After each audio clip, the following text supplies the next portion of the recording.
Alright, hope everybody's doing well and hanging in there. I thought I'd do a video on a couple of different strains I really haven't shown much. These are lower swordtails, and I'd initially bought trios from Alan Baez, who has some of the best swordtails in the country. And he did say, I bought Blonde Stoerzbach, as they're called, which is like a yellow solid color, but he did say they would throw other variations, and obviously I'm getting some other variations. So these are either what he referred to as tigrinous or zebrinous. I think it's a little bit of both. So zebrinous would mean just the bars are going straight up and down. Tigrinous or tigrinous would mean they're slightly different angle or forked or something else. But you can see they all have nice dorsal, the males. They all have the lower sword. And the females have a beautiful shape, if I can keep one of them on here. Really unusual dorsal and ventral fin and anal fin pattern. And not too much of a color. Probably just like a blonde guppy. And you can see the females are hit. They're really not happy being on camera, as you can tell. But these males are something else.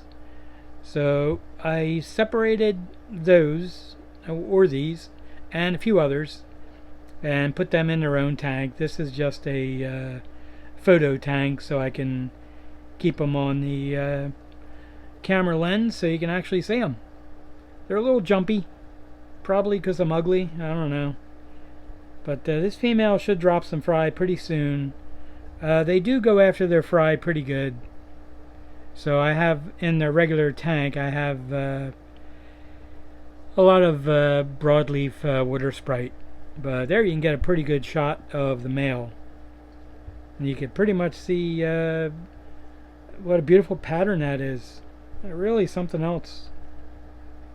It'll probably end up being the title screen of the video, if I can manage to capture that, or I'll work on it. So they will throw various varieties, which I find really good. I can't devote too many tanks to all the varieties that I'll get out of them, but I have separated a couple different things. So, and this is one of them. The other one, or the it's kind of like a yellowish lower sword, and the reason for that is at some point I'm going to cross my yellow delta line into this to see if I can bring out the yellow more, and also to get some genetic diversity in the yellows, because I don't want to inbreed them too much. I outcross every couple of generations, about every 3 actually. And there's many reasons for that. I'll go into that on another video. It'll probably be the 1 or 2 after this one. But here you can see they're really filled out nicely. Beautiful coloration. Pretty much a duplicate of each other, which is a good thing. I really hadn't planned on doing anything with these but for my own enjoyment. I'm going to sell some, obviously, and I don't think I plan on showing in a swordtail class in the IFGA. I'm probably not interested in that if there were shows this year anyway, which there aren't. So these are just to enjoy and to pass around the hobby. So I think other people will enjoy them. Swordtail guppies are a little bit different. You don't see too many of them, at least not with really good quality lower swords. Most of them have short, thick swords, which really aren't swords. They're like a malfunctioning tail or something. The genetics have just created a strange, thick bottom lower sword that's not complete. So per the IFGA, the sword has to be a particular length of the body, as does the dorsal, which these pretty much meet it, although they're very young fish. So, pretty good. I'll move on to something else I haven't shown for a while. The Galaxy Nebula Steel Guppies. So, what do you call a hippie's wife? Mississippi. Mississippi. See, you get it? It's a state and it's a chick. It's not good. Really not good. It's really a lousy joke, and I'm going to have to start ducking for the fireworks again. So let me move on to the Nebula Steel / Galaxy Guppies. These are also in a photo tank, and mine are a little bit smaller body than what you normally see, but I really like them. The females are very much like the lower sword females you just saw. No coloration in the fins or the body. It's just like a blonde female. Now, once in a while, I will get some gold-based Galaxy Nebula Steel things. These are technically really Medusa Guppies, and that has to do with the pattern of the tail. And it's not a snakeskin. That's like a broken up snakeskin. It's not enough of the body to be considered a snakeskin, so it's a cobra pattern. I guess I put too many plants in here. They're not cooperating. I really don't want to have to pull the plants out because they're not jumping around like they were, so we'll see if we can get them on there. So I had did some selective breeding on mine for more orange and more black. Now, the way they're hiding in the plants, you might say I selectively bred to make them look like plants, but that's not the case.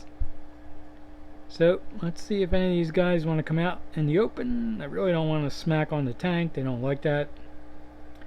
There's a bit of a better view. You can see there's some with a very little colored tail and some with more spots. I don't really care about that. I'm really just after the specific pattern and the shape. I like the dorsal. That's what I'm working on these. I'm trying to get the dorsal longer. This is not something anybody would enter in IFGA shows. I don't think there's a class, and they don't get big enough body-wise to compete. So, like I started to say, besides the dorsal, I was breeding for orange and black in the tail. And, I'm happy with them. It's just as like a side thing. I devote 3 tanks to them. I mostly colony breed the 3 tanks separately, and then every few generations I mix a couple of males in with females from one of the other tanks, which gets some genetic diversity. So at that point I'll clear out one of the tanks of them and just leave like 3 females from one line with 3 males from the other, and let them go at it and create some new vigorous blood in them. And it's probably why the bodies have gotten a little smaller, or the body has gotten a little smaller, but it comes back. So these are pretty, and I sell them from time to time on Aquabid, or you can email me. I usually just get $25 a trio for them plus shipping.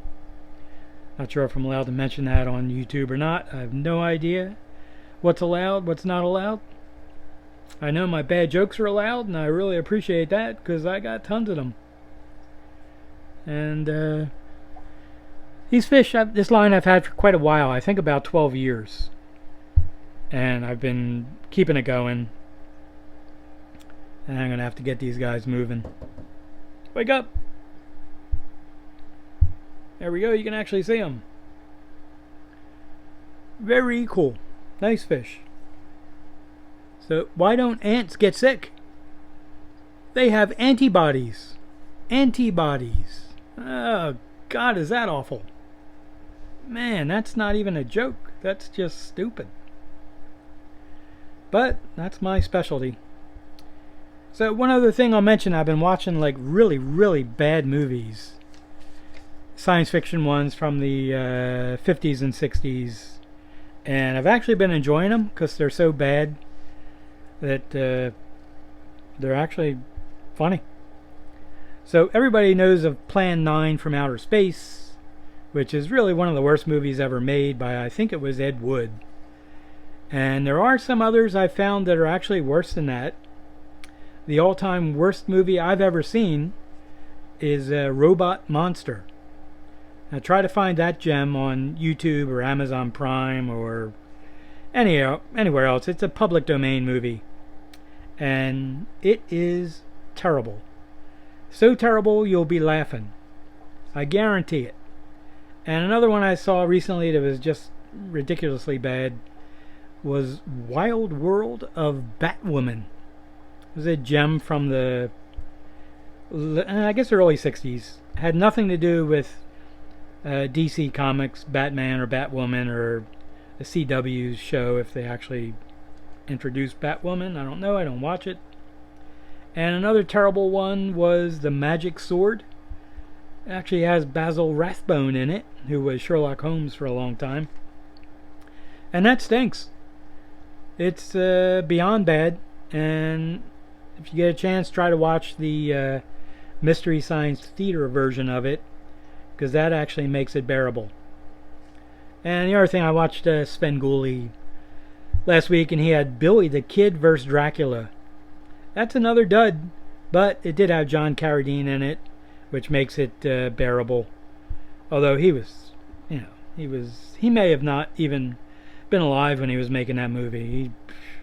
He was up there. I think at that time he was officially 127. So anyway, that'll do it for this video. These guys have calmed down a little bit. See if I can get the glare off them. You can see how cool that is. There's a little bit of a, I guess, fluorescent blue or iridescent blue in the dorsal, which is kind of cool. So these are definitely sharp fish. I'm only going to have a couple of pairs or maybe a couple of trios to sell. And if all goes well, I'll be able to ship pretty soon. It's been in the mid-90s of all things here. It went from lockdown to, I don't know what, to Sunburn City if you walk out of the house. I think it was 96 or 97. 2 days last week, which were the hottest days of the year. Philadelphia only gets days like that once in a while, and we got 2 in a row, plus it was 94 yesterday, which is not particularly fun if you're outside doing anything. I feel bad for the people that have to work outside. I hope they get through it, because it's pretty ugly. Alright, so that'll wrap up the video. I'll leave you with one last terrible joke. What kind of shoes does a ninja wear? Sneakers! Sneakers! Yeah, awful. Absolutely awful. I don't know if they're Nikes or what are those other ones? New Balance? New Kids on the Block? I don't know. It's got the big N on it, but I actually like them because the N sideways looks like a Z, and my car is a 370Z Nismo, so it's almost like I wear matching sneakers to get into the car. I just should write Nismo on the side. Alright, that's enough terrible humor and really nice fish. So these guys are out a little bit. Let's see if I can get them on the camera a little bit. Come on, stay on there. So one thing I will mention, that, well, can't see him now, but I was going to say that fish should really be cold. I hate to say that way. Not this one. This one's fine. The other one has like this one has a bad body. It's kind of bent a little bit, and the back of the tail edge is uneven. It's probably from being nipped. But anyway, he's not going to make it back to the tank. He's going to visit with the electric blue Acaras and talk over facts of life or something thereof. It's a shame to do that, but I don't even know where he went. Wherever he is, his last appearance on here was his swan song.